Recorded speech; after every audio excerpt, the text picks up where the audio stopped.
I tell you that when I'm in Uganda, I feel very comfortable because I am with my brothers and sisters. Mbategeeza nti bwembeera mu Uganda mpulira nga ndi mutebenkevu nnyo kubanga ndi baganda bange ne bannyinaze. My Muslim brothers and sisters and my Christian brothers and sisters. Nga ndi ne baganda bange ne bannyinaze abasiraamu ne baganda bange ne bannyinaze abakristaayo. We may differ in religion. Tuyinza okuba n'enjawukana mu by'eddiini. But we have a lot of commonalities, and one of them is we are both human beings. Naye tulina ebitugatta bingi nnyo ng'ekisooka mu byo kwe kuba nti ffenna tuli bantu baana ba Adamu.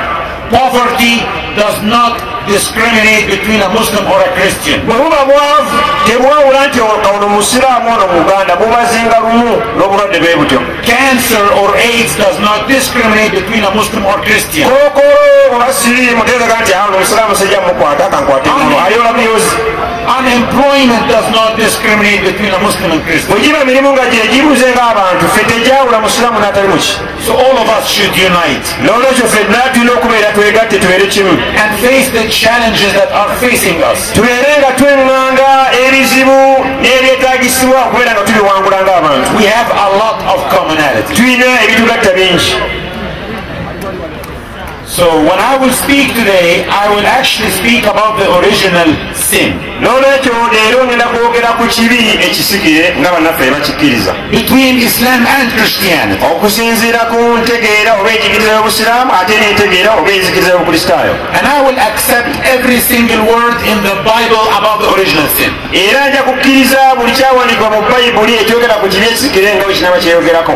If you ask any Christian about the original sin, what will he say? Singa obuuza omukristaayo yenna ku kibi ekisigire ayinza kugamba ki? He will say God created Adam to live forever with him in the garden. Ajja kutegeeza nti Katonda yatonda Adamu abeere mu lusuku ne Katonda mirembe na mirembe. And that God warned Adam from eating from the tree of knowledge of good and bad. Era ajja kutegeeza nti Katonda yalabula Adamu aleme kulya ku muti.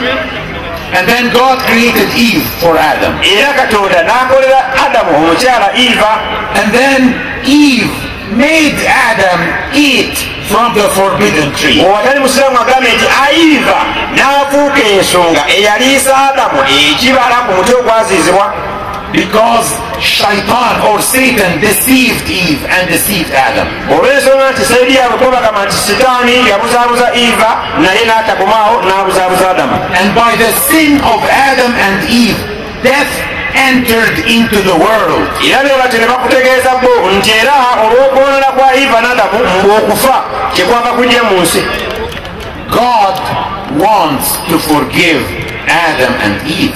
Katonda ayagala okusonyiwa Adamu ne Eva. But if God forgives them because God is merciful, how is the justice going to take place? Katonda ayagala abasonyiwe kubanga emusaasizi naye anaabasonyiwa okulamula anaakukola atya nga ate asonyiye. Ekooti bwe naamaaga egamba nti ekusonyiye ate ng'olina okulamulwa kati ate kati enaalamula nga ate ekusonyiye kati abeere mu buzibu.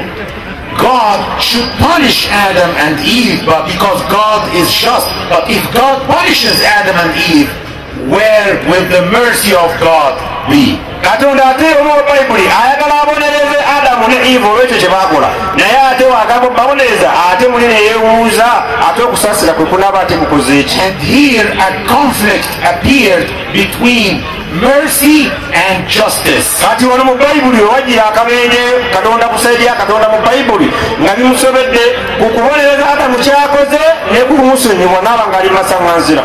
If God forgives because he is merciful, then he is not just. Bw'agamba abasonyiwe olw'okuba emusaasizi then aba tagenda kulamula kuba yagamba okulamula. And if God punishes because he is just, then he is not merciful. Ate wagamba okulamula abo abakoze ekibi ababonereze ate n'aba nga bimusobedde ate anaabata ate omusaasizi bwe bunaaba bulazeewa. A conflict between mercy and justice. Awo mu Bayibuli n'olaba nga bisika omuguwa okusaasira kwa Katonda n'okulamula kwe okubonereza abo abalina okubonerezebwa ebibeera nga byaleeta obuzibu.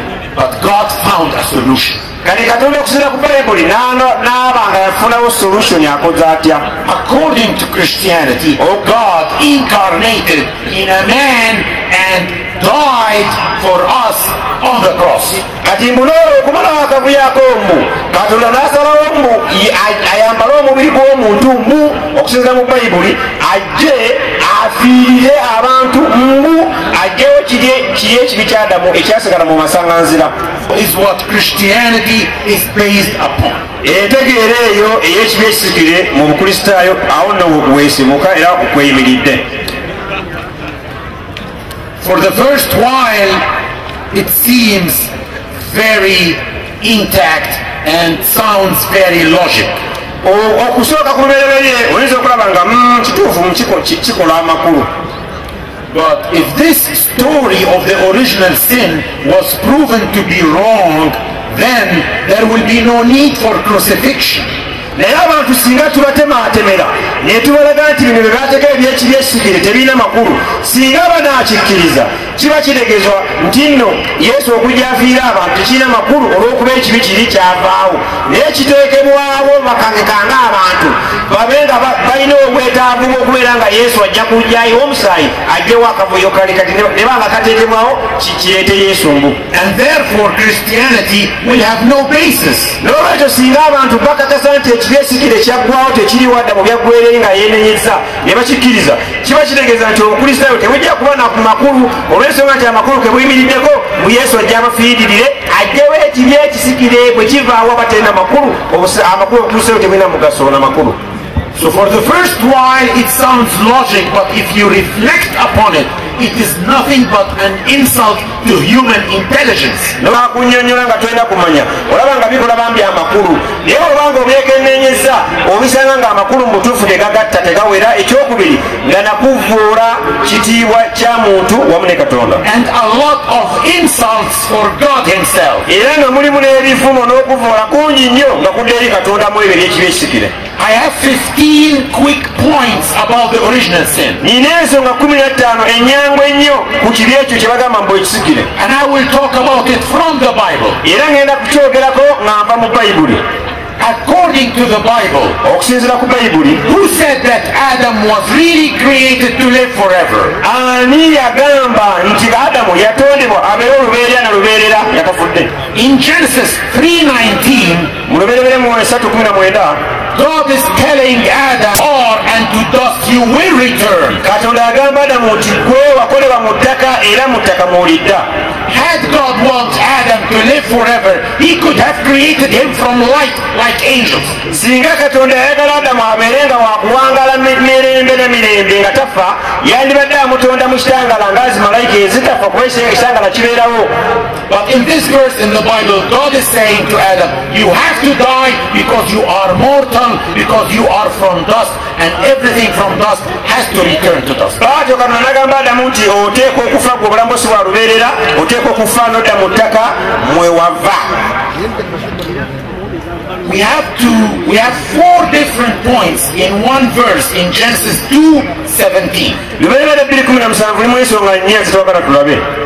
God is saying, Katonda agamba Adamu, but you must not eat from the tree of knowledge of good and evil. Nti togeza n'olya ku muti gw'obulungi gw'okumanya obulungi n'obubi. For when you eat, you will surely die. Ky'oba ensonga nti koolira ku muti ogwo bweppa ojja kufiirawo mbagirawo.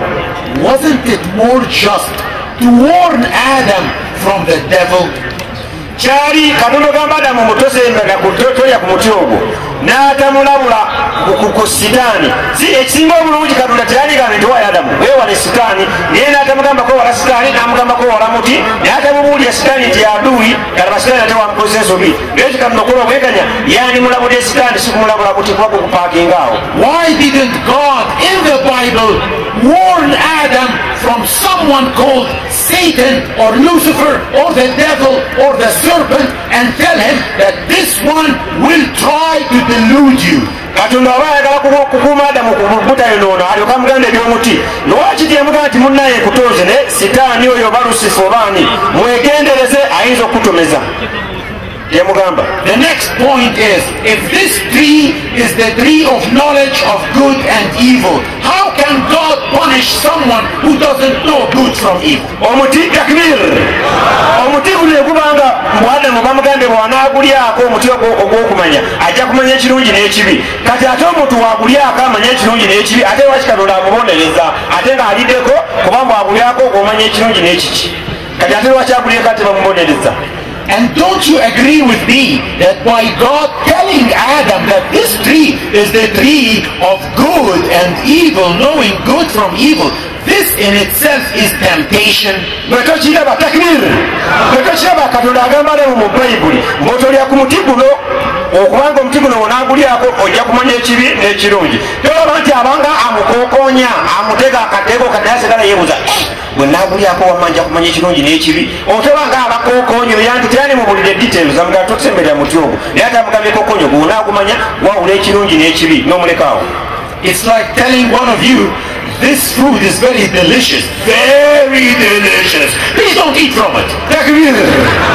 Kingo oli wanaga nti osanga oli enjala emunoga nti awaayi amasala gano gawooma bwewooma naye ogeza nogakommako kati omugambye bya tobanga mukokonya. And excuse me, where is Eve at that time? Yowaayi ng'abalabula Adamu Eve yaliwa? Why wasn't the woman also warned like Adam was warned? Bw'oba Adamu bamuwooniza aleme kulya ku muti ate bwe bamuwooniye omukazi teyaliiwo omukazi ate najja n'akulya ne bamubuvunaana amazima galiwa? Eve was not, according to the Bible, was not created yet when Adam was warned. Okusinziira ku Bayibuli Adamu we bamulabulira kitogeza n'olya ku muti guno Eva teyaliiwo. Kati waba kikoza ate bamulanga ki nga teyaliiwo awoninga efuluma. I want now to take you to the Quran, verse number 22 in chapter number 7. Kambabeeko mu Quran essula ya 7:22 and see the difference. Olabe enjawulo ya Quran ne Bayibuli. God Almighty is saying, Katonda ekitiibwa agamba, and their Lord called out to them, Katonda n'akoola bombi, did I not forbid you both from that tree? Nga bamaze okulya ku muti n'abagamba nti mwembi saabalabula obutasemberera muti ogwo. Alam aqul lakuma alam anhakuma. God in the Quran is speaking to two people, to Adam and Eve, because men are not better than women. Lwaki Katonda ayogera bombi nti mwembi saabalabula amakulu bombi abantu balina omwenkanya bavunaanibwa kyekimu so Bayibuli ekiripa ku mukazi ne baga nti omukazi aleeta okufa. And the verse continues, eyongeremu mu Quran, did I not say to you that Satan is your open enemy? Katonda agamba mu Quran nti bombi nti saabagamba nti Sitaani ye mulabe wammwe olwatu. So according to the Quran, both of them were warned, and they were warned from Satan who will try to deceive them. Naye batyo bombi baalamulwa mu Qur'ani era nga baalamulwa ku Sitaani aduyi waabwe ayinza okubakozesa ensobi n'abaleetera obuzibu. Point number 6. Ensonga y'omukaaga. If the government tells you if you break the red light you will pay 10,000 shillings, and then they make you pay 10,001, isn't this oppression and injustice? Gavumenti singa egamba bw'onaamenya ekyokulabirako bw'onaamenya ekitaala kya traffic ojja kusasula omutwalo gumu mweddu, bw'okimenya naye kusasula omutwalo gumu mu 1,000, obwo si buli azaamaanya nakunyigirizibwa. But what if they tell you that the fine for breaking the red light is 10,000 and then they make you pay 1 million? How unjust is this? Ate buteere bagamba nti omenya ettaala ya trafiki fayini mutwalo gumu, ate okikola ne bakugamba fayini mmiri kakadde. Tolaba nti ate kunyigiriza kwa waggulu nnyo. So do you agree with me that punishment different from the warning equals oppression? Okimanyi nti embonerezebwa etakwatagana na kibonerezo kijja kuweebwa muntu nakwo kunyigirizibwa na kuvoola. So according to the Bible, Genesis 2:17, nekyo okusinza ku Bayibuli 2:17, the warning was only for Adam, telling him, baali balabula Adamu yekka nga bamugamba, when you eat of it you will surely die. Bw'onaalya ku muti ogwo mazima mukakafu ojja kufa. But look what happened. Naye laba ki ekyaddirira. Did they really die? Baafiirawo mbagiraawo ddala. I want now to take you to Genesis 3:17 to 19. It says, to the woman, he said, count with me. I will greatly increase your pains in childbearing.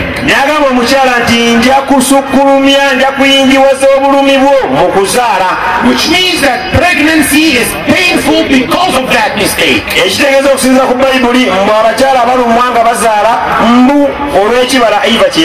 The children.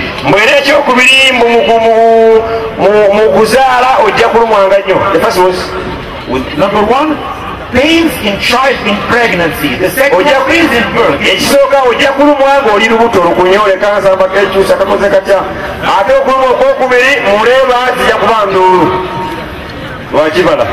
Actually, in Islam, the woman is rewarded for those two things, for being patient when she is bearing the child, when she's pregnant, and for being patient for every birth pang.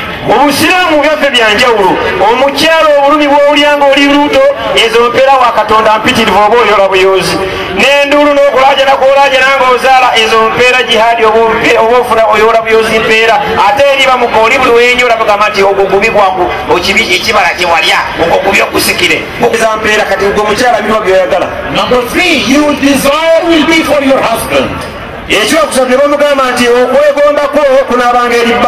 Number four, and he will rule over you.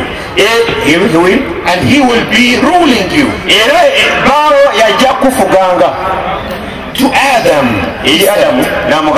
because you listened to your wife and ate from the tree about which I commanded you, you must not eat from it.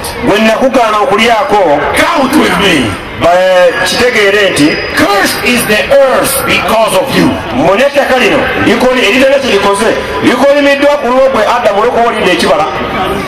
Through painful toil you will eat of it all the days of your life.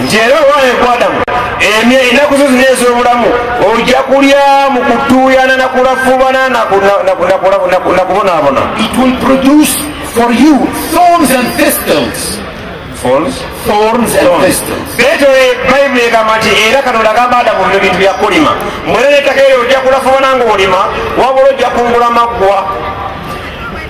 And you will eat the plants of the field. And by the sweat of your brow you will eat your food until you return to the ground. What's all this? Why didn't he just die? The punishment from the beginning was to die, not all this. This is like saying that God is unjust. But glory be to Allah. According to the Quran, God was very precise and very clear.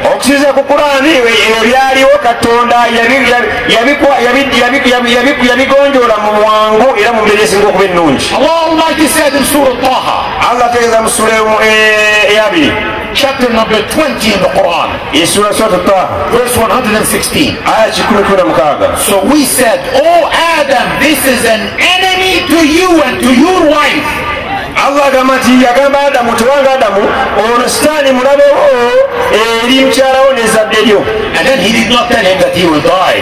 Temugamba ko ng'ojja kufa. He said, therefore let him not drive you out from the garden. Biraga sitaani no mulabewo tomukkiriza okukozesa ensobi enaakugisa mu lusuku. So nga onaava mu lusuku ojja kubeera nga tojja ssanyu ojja kubonaabona ewamu n'okukuwa. And the God in the Quran is very clear, very precise, very just, because he is the all just. Katonda mu Qurani ensonga zirambula bulungi nnyo n'omwenkanya n'onnamuleetuufu.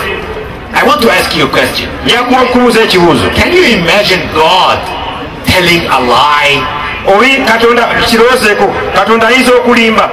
And can you imagine Satan, devil, aberenga emulimba nga yalimba mu Bible bayite bwino ate nga Sitaani yayogera amazima.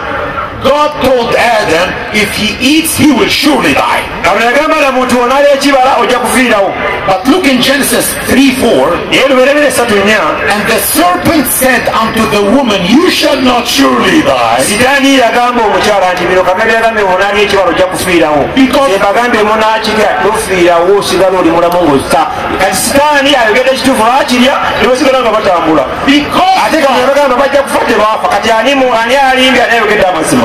Because God knows that the day you eat from this tree, your eyes shall be opened, and you shall be as gods, knowing good and evil.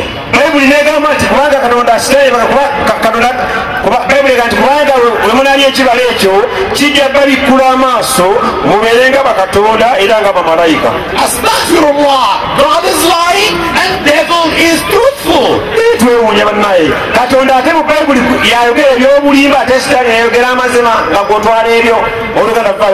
Glory be to Allah from what this is ascribing to. I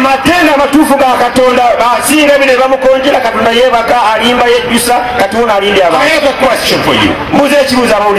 According to Christianity, who did Jesus come to save? I will give you 5 options. This is called multiple choice. According to Christianity, Jesus came to save human beings. Or did he come to save the angels? Or did he come to save Satan? Or did he come to save God? Or did he come to save the animals? According to Christianity, God came to save humanity.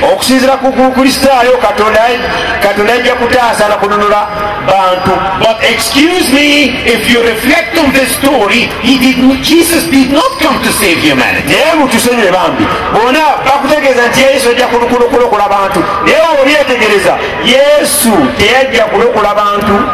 Adam committed a sin and then he was punished. Finished. According to this story in Christianity, Jesus came to save God. okusinzira ku bino ebya bayibuli mwe kyesigire yesu abatewa okukyetegereza yesu abatazze kulokola na kununula bantu wabula abazze kulokola na kununula katonda wa bayibuli. Because here we are having a very troubled God. kubanga tukyanga katonda yali mu bizibu nga bimusobedde okulamula amazima n'okubonereza ng'ali awo mu matanganzira. He wants to forgive but he cannot because he is ayagala okusonyiwa Adamu naye ate bw'agamba omusonyiwa yagamba okumubonereza ng'akoze ki kati ate n'agala omusonyiwa. He wants to punish but he cannot because he is merciful. ayagala amubonereze nga we yasuubiza naye ate wanaamubonereza ate ajja kuba si musaasizi nga bw'atutegeeza. This means that God is in trouble according to kati okusinziira ku Bayibuli n'abalanga byombi byalaba nga saidi eno alinyeewa na wanaga akanjiyeyo pulaani kati gyebakutamu beeti mbere nga nja kuweteraawo. Here we are having a troubled God. katonda wa Bayibuli yali mu bizibu. And with all selfishness he incarnated in a man and he make him die for him to save himself out of the trouble. awo mu bannakigwanyiza okusinziira ku byawandiikibwa mu kifo ky'okulaba embeera gy'anaasalamu gy'anaamalawo akavuyo ako yasalawo mbu kati kajje ayingire mu muntu ajje ate omuntu oyo afiirire abantu ate nga bw'alaajana n'ebirala bigenderako. How can God be in trouble?